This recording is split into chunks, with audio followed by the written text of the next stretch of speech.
Xin chào tất cả các bạn quay trở lại video tô màu của mình. Hôm nay thì mình sẽ dẫn các bạn tô màu bức tranh về một chú mèo đang đẩy xe đi chợ nha các bạn. Và trong xe là những rau củ rất là nhiều.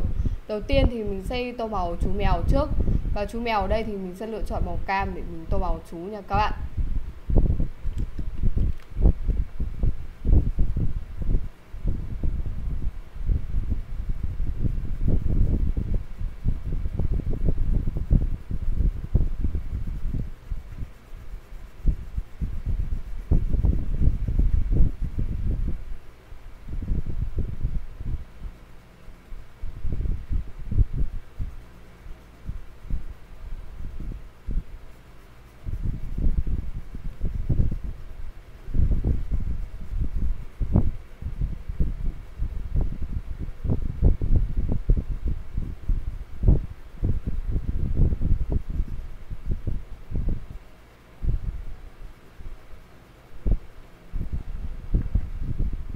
Và như vậy mình đã tô màu xong chú mèo.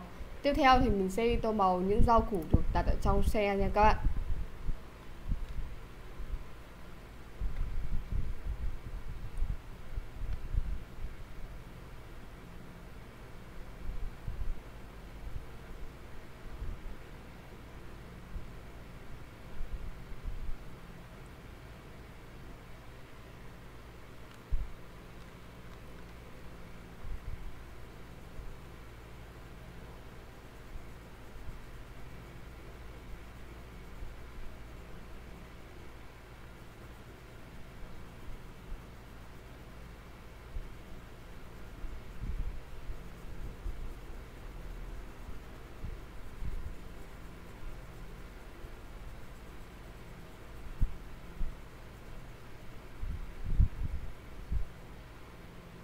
Và như vậy thì mình đã tô màu xong những rau củ. Tiếp theo thì mình sẽ tô màu chiếc xe đẩy nha các bạn. Chiếc xe đẩy ở đây thì mình sẽ lựa chọn màu tím để mình đi tô màu.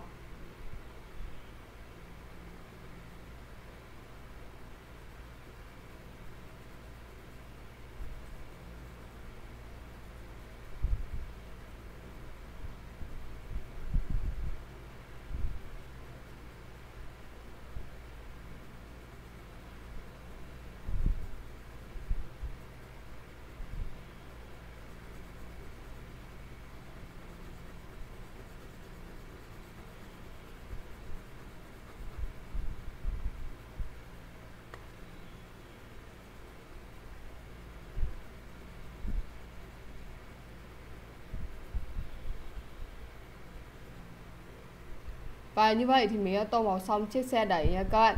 Tiếp theo thì mình sẽ tô màu các gian hàng.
Và như vậy thì mình đã hoàn thành tô màu xong bức tranh nha các bạn.